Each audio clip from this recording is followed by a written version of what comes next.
They thought you'd always be there, didn't they? They got comfortable assuming your kindness, patience, and loyalty with things they could just expect forever. But here's the hard truth. People only truly see what they've lost after it's gone. We're often surrounded by those who take our time, our energy, even our love for granted, and we quietly endure, hoping they'll finally understand what they have in us. But what if the real path to your worth is not in their hands, but in the power of stepping away? Today, we're diving deep into a life-changing perspective rooted in Stoicism, the profound strength of silence and distance. This is more than just a strategy for self-respect. This is about taking back control of your own peace and letting others feel the weight of what they once took for granted.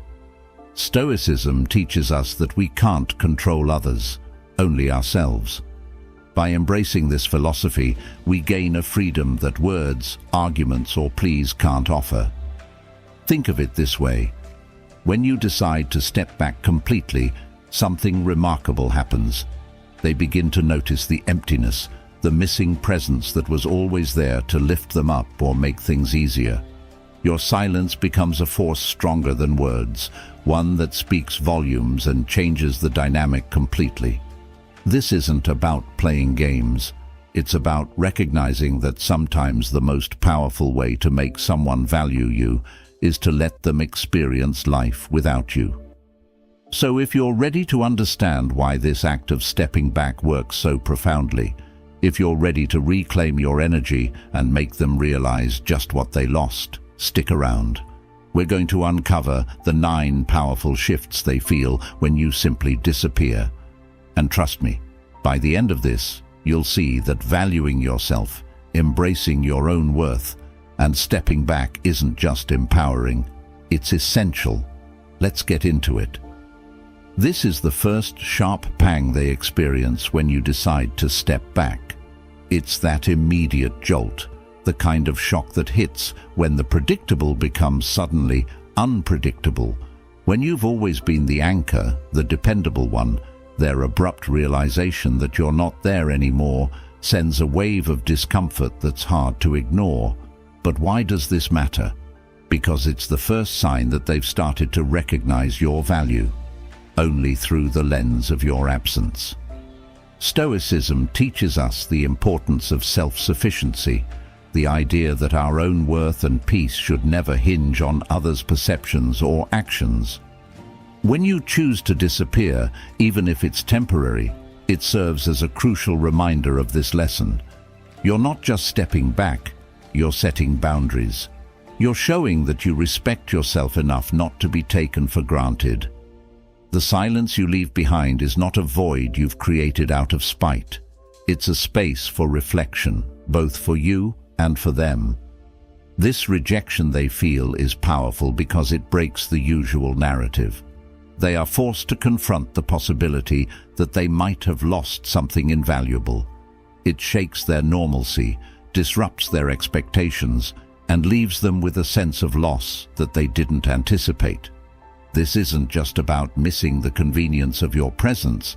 It's about realizing that the person who always supported them, listened to them, and stood by them might no longer be around. And here lies the power of Stoic philosophy. By managing your responses and choosing where to invest your emotions and energy, you take back control of your life. In Stoicism, there's a concept called the dichotomy of control, which teaches us to differentiate between what we can control and what we cannot. You cannot control how others value you, but you can control how much of yourself you're willing to give. This phase of rejection is crucial. It's where they learn that your presence is not a given, but a privilege. When they feel this sting of rejection, it's a profound moment for self-realization, not just for them, but for you too. It reaffirms that stepping back isn't about causing pain. It's about reclaiming your dignity. It's about teaching, through absence, what you perhaps couldn't through presence, that you are an individual of worth.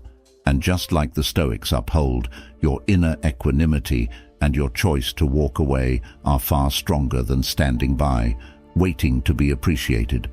This isn't just about not seeing you around. It's about the sudden absence of your energy, your laughter, the reassuring presence that once filled their days with light and warmth. This emptiness is palpable, like walking into a room where a bright light has been switched off, leaving behind only shadows of what was. It's in this silence that they start to truly understand the depth of what you contributed to their life, often taken for granted until it's no longer there. Stoicism introduces us to the concept of appreciating what we have while we have it, not in its absence.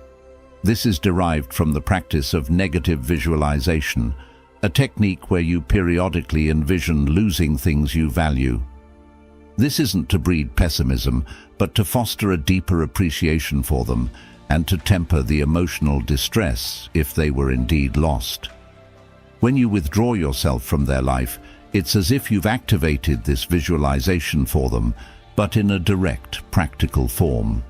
They are now faced with a stark reality, a glimpse of what life is like without your contributions, which can often feel like a cold wake-up call. This phase of emptiness is critical because it mirrors the void that absence of philosophy or deeper values can leave in one's life.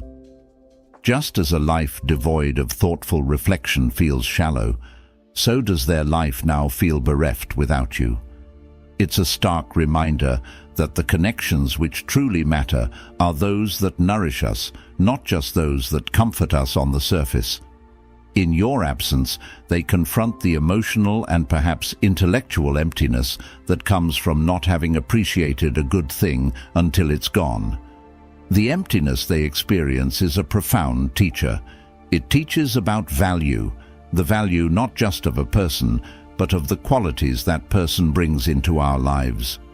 For you, stepping back is not a loss, but a reassertion of self-worth and an exercise in establishing boundaries, very much in line with Stoic principles. You control your presence, your participation, and through this control, you teach them about the essential Stoic virtue of self-sufficiency. You demonstrate that while companionship is valuable, reliance on others for personal value and happiness is not the path to true contentment. As they grapple with this emptiness, they learn one of life's critical lessons, the importance of valuing what and who we have when we have it.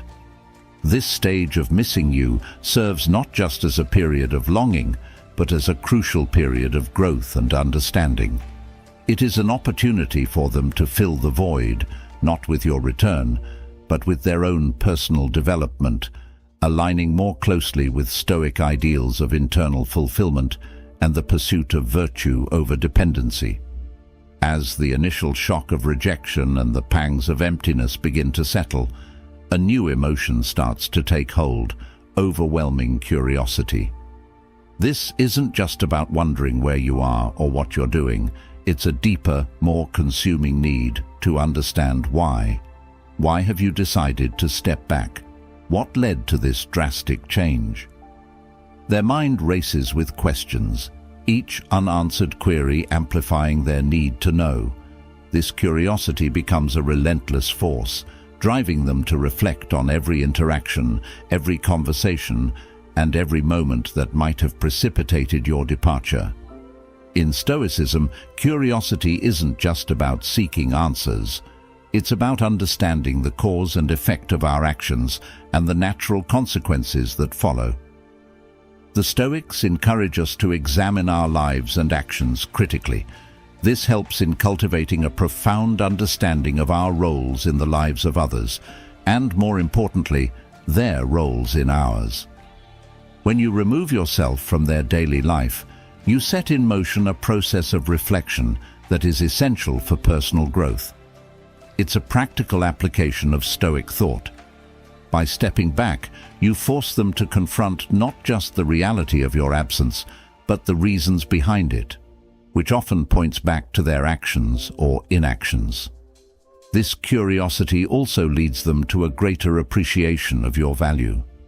They start to realize the significance of your presence, not just in moments of joy, but in everyday interactions that they might have previously overlooked. Each memory, each shared experience comes under scrutiny, not just as lost moments, but as lessons on what they might have done differently. This introspective journey is what Stoicism aims to provoke. It's about looking inward and finding out how one's own virtues and vices contributed to the current state of affairs. Furthermore, this overwhelming curiosity often pushes them towards a better understanding of Stoic acceptance. They begin to learn that some things, like your decision to step away, are beyond their control, and that wisdom lies in recognizing and accepting this fact rather than fighting it. This acceptance doesn't come easily. It's often a struggle against one's desires and fears, but it's a critical step towards achieving the Stoic ideal of tranquility.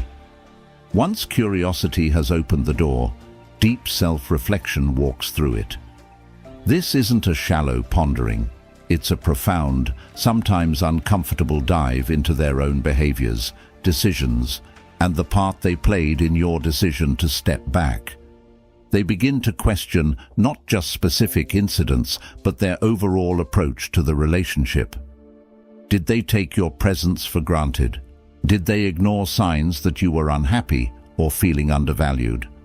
This phase of self-reflection is critical because it moves beyond the surface level of missing what is gone to understanding why it left in the first place. Stoicism teaches us that wisdom comes from within and that true insight is a result of rigorous self-examination. This practice, known as the examination of one's conscience in Stoic philosophy, encourages individuals to reflect at the end of each day, not just on what happened, but on how they responded to these events and how they could improve. When you step away, it forces them into a state of forced introspection, a real-time examination of conscience over a longer and more impactful scale than daily reflections. It's about looking in the mirror and seeing not just the face, but the mind and spirit behind it. This deep self-reflection serves as a catalyst for personal growth. It's uncomfortable, yes, but necessary. As they sift through their memories and actions, they are likely to encounter regrets and missteps. However, the goal of this reflection isn't to dwell on these negatives, but to learn from them. Stoicism doesn't just teach acceptance of what we cannot change, it encourages proactive change of what we can control. They start to see how their actions or inactions may have contributed to your withdrawal, and in doing so, they begin to see the potential for change, for better ways of engaging with those they care about in the future. Moreover, this self-reflection often leads to a renewed appreciation for your qualities and the dynamics you brought to the relationship. They realize that your presence was not just about companionship, but about the balance and enrichment you provided in their life. This realization often brings them to another Stoic concept, the idea that external circumstances do not define our happiness, but our reactions to them do. They learn that their happiness or misery in relationships often stems from their reactions and behaviors, and this insight is a powerful step towards emotional independence and maturity. After deep self-reflection stirs a new understanding within them, a powerful and almost irresistible urge emerges, the urge to pursue you. This isn't just a simple desire to have you back in their life. It's a driven, intense need to reconnect and correct the mistakes they've now recognized. It's as if the clarity gained from their introspection has lit a fire, a compelling call to action to reclaim what was lost, but with a newfound respect and appreciation for your worth. In Stoic terms, this urge can be likened to the concept of amor fati, or the love of one's fate. While initially, it may seem counterintuitive to link pursuing someone to accepting one's fate, it's about embracing the entire spectrum of experiences, both the loss and the effort to regain, all as parts of a larger, necessary journey in their personal growth. They come to understand that each step, including the pain of losing you and the drive to win you back, is essential in their development as a more thoughtful, committed individual. This phase of pursuit is crucial because it transforms their earlier passivity or neglect into active engagement. They are no longer taking the back seat in their relationships, expecting things to remain constant without effort. Instead, they're propelled into action, eager to show they can change and are willing to work for the relationship. This isn't about reclaiming a comfort zone, it's about stepping out of it, demonstrating through their actions what they've learned from their reflections. Moreover, this urge to pursue you is deeply infused with a newfound respect for your autonomy and qualities. They realize that any attempt to reconnect must honor your independence and the personal boundaries you've set by stepping away. This realization aligns with the Stoic emphasis on respecting the natural order and recognizing what is within our control and what is not. They understand now that they cannot control your decision to return, but they can control their approach, making it one of humility, sincerity, and commitment. The dynamic here shifts from one of taking to giving, from expecting to appreciating. As they reach out to you, their actions are infused with the lessons learned from Stoic teachings. The importance of virtuous living, of being proactive in one's duties, and of cherishing the human connections we have, not out of neediness, but out of mutual respect and love. This pursuit is therefore not merely a reaction to emptiness or curiosity. It is a proactive, thoughtful decision that marks a significant growth in their character. This stage ultimately tests their commitment to their insights and whether their self-reflection will translate into lasting change.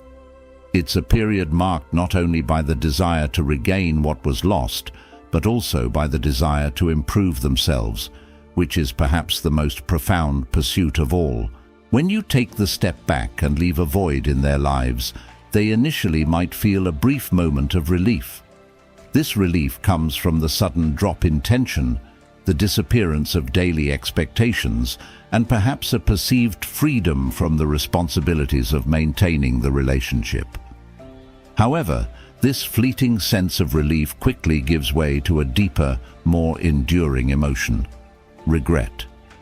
This isn't the simple regret of a missed opportunity. It's the profound regret of realizing the true value of what was lost. And it underscores a battle within themselves between appreciating solitude and longing for the connection they took for granted. In Stoic philosophy, this battle between relief and regret mirrors the struggle between understanding what we can control and lamenting over what we cannot. The initial relief might feel like a return to a state of independence, which is a value Stoics uphold. Yet, the Stoics also teach us the importance of community and relationships as grounds for practicing virtues like kindness, understanding, and patience. This creates a complex dynamic. Here they must reconcile their initial feelings of freedom with the realization that they may have undervalued the relationship and your presence in their lives. As they navigate this in a conflict, they are confronted with the Stoic concept of premeditatio malorum, the premeditation of evils, which encourages anticipation of potential losses to diminish the impact of those losses when they occur. Unfortunately, without this preparation, the shock and weight of regret are more intense, pushing them to reflect on what could have been done differently. This regret is a harsh teacher, but an effective one, providing clear lessons on the importance of mindfulness and appreciation in relationships. Moreover, this tug-of-war between relief and regret forces them to evaluate their priorities and values. They must decide what is more important: the freedom they thought they desired, or the companionship they now realize they've lost.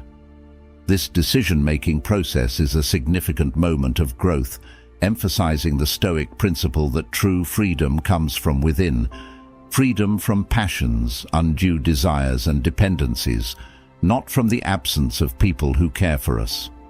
As they delve deeper into these feelings, they learn to embrace the Stoic virtue of apatheia, or freedom from disturbance by negative emotions. They start to understand that the regret they feel can be channeled into positive actions, like reaching out to mend things or changing their approach to relationships in the future. This is not about undoing the past, but about learning from it and moving forward with greater wisdom and emotional resilience.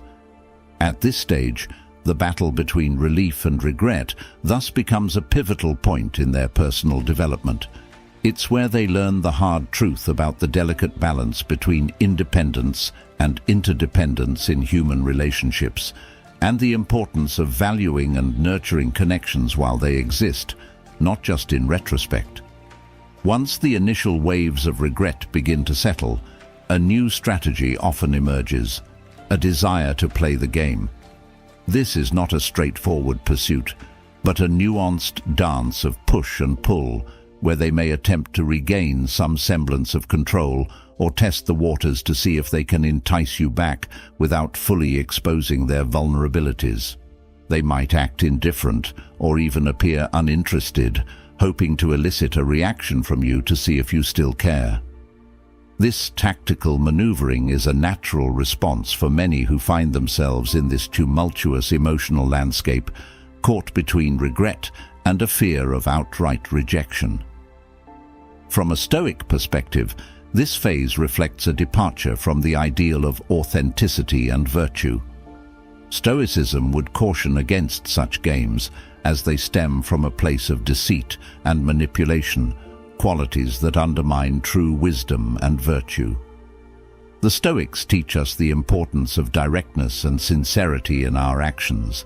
They encourage living in accordance with nature, which in human terms translates to embracing honest and straightforward communication.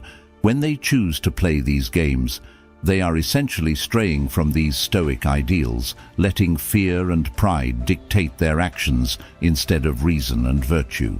This desire to play the game is essentially a test of their Stoic resilience. Are they able to confront the situation with honesty and integrity, or do they revert to manipulation to protect their ego? This is a critical moment of choice, where Stoic teachings could guide them toward more genuine interactions. Stoicism would advise them to consider the virtuous path, engaging in actions that reflect their true intentions and feelings, without resorting to games that may complicate the situation further. Moreover, this phase is an opportunity for them to practice the Stoic principle of focusing on what is within their control, how they choose to act and react, rather than attempting to control your responses or feelings which are outside their power. The games we play are often attempts to avoid dealing directly with our fears and insecurities. By choosing a straightforward approach, they would not only align more closely with Stoic virtues, but might also find greater peace and clarity in the situation. After the interplay of tactics and emotional maneuvering comes the crushing weight of silence. This silence isn't just an absence of sound, it's a profound void where your presence used to be, a stark reminder of the depth of the connection now missing. As they experience this silence, it becomes a heavy, palpable force, filling each day and each moment with a sense of loss and emptiness. This isn't the silence of peace, but a silence that screams, echoing through the spaces where laughter, conversation, and warmth once resided. From a Stoic viewpoint, this silence can be seen as an opportunity, a teacher of sorts. Stoicism teaches the importance of being comfortable with one's own thoughts, of facing the internal void without flinching. This practice is about finding tranquility, not by filling every silence with noise, but by embracing silence as a moment to reflect, to grow, and to understand oneself better. For them, the silence that follows your departure serves as a crucial test. Can they find contentment alone, or does the absence drive them to distraction? This period of silence forces a confrontation with their inner self that many may avoid under normal circumstances. It asks them if they can be truly self-sufficient. Self-sufficiency isn't about being isolated or emotionally disconnected, but about finding a state of contentment that doesn't depend on external validations or presence. It challenges them to derive their worth not from the company they keep, but from the virtues they practice and the life they lead according to Stoic principles. Moreover, the crushing weight of this silence highlights another Stoic concept, the idea that we should not fear loss or absence, but rather see it as part of the natural urban flow of life. Everything is transient, and our attachments, while natural, should not control us or our emotions to the point of despair. This phase of silence is their moment to apply this teaching, to use the absence, not as a source of pain, but as a space for cultivating personal resilience and emotional independence in navigating through the silence. They have the opportunity to redefine their understanding of relationships and attachment. Stoicism doesn't advocate for the absence of relationships, but suggests that we should enjoy them without becoming dependent on them, that we should love without clinging and engage without becoming entangled in the threads of expectation and demand. The silence thus becomes a canvas on which they can paint a new picture of who they are and how they relate to others, guided by the Stoic ideals of wisdom, courage, justice, and moderation. As the echo of silence grows louder, a pivotal emotion begins to surface, one that fundamentally shifts their perspective and actions: fear. This isn't just any fear, it's the deep-seated fear that they may have lost you for good. This realization dawns on them, not gradually, but in sudden, stark awareness, filling them with anxiety and an urgent need to mend what might be irretrievably broken. They fear not just the permanence of your absence, but also the possibility that you have moved on to a life that perhaps is happier and more fulfilling without them.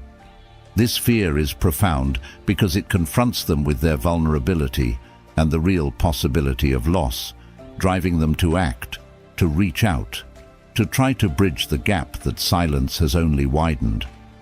In the context of Stoicism, this fear represents a departure from the ideal of rational control over one's emotions and desires. Stoicism teaches us to face our fears with a sense of detachment, understanding that most of what we fear is outside our control, including the actions and feelings of others.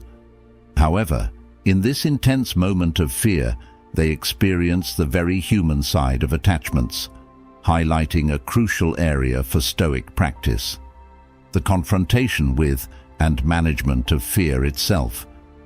Stoic philosophy would guide them to use this fear, not as a spur to desperate actions, but as a moment for deep reflection on their dependencies and attachments. It encourages an examination of whether their fear is based on true loss of something good, or the bruising of ego, or perhaps a realization of their past complacency in the relationship. By dissecting this fear, they can begin to apply the Stoic principle of focusing only on those aspects of the situation within their control, such as their own actions and attitudes, rather than the outcome of their attempts to reconnect with you. Moreover, this fear that brings them back can be transformed into a positive force, a catalyst for genuine change. It can push them to reevaluate how they view relationships and what they value in them. They are prompted to consider the Stoic virtues of courage, honesty, and commitment, virtues that may have been lacking or untested in their interactions with you previously. They might reach out, driven by fear, but through a Stoic lens, this reaching out can become an exercise, an opportunity to practice honesty in expressing their feelings and vulnerabilities, and a test of their commitment to change and improvement. As they act on their fear of losing you forever, they also confront another Stoic test: accepting whatever outcome arises. They learn to prepare themselves for any response from you, understanding that they cannot control it and must accept it with equanimity. This is the essence of Stoic acceptance, embracing whatever life presents after doing one's best in accordance with virtue.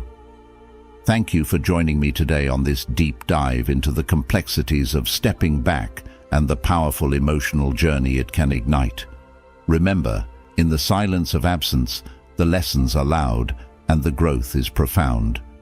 If you're curious about further exploring the Stoic path to handling relationships and emotions, check out the video popping up on your screen now.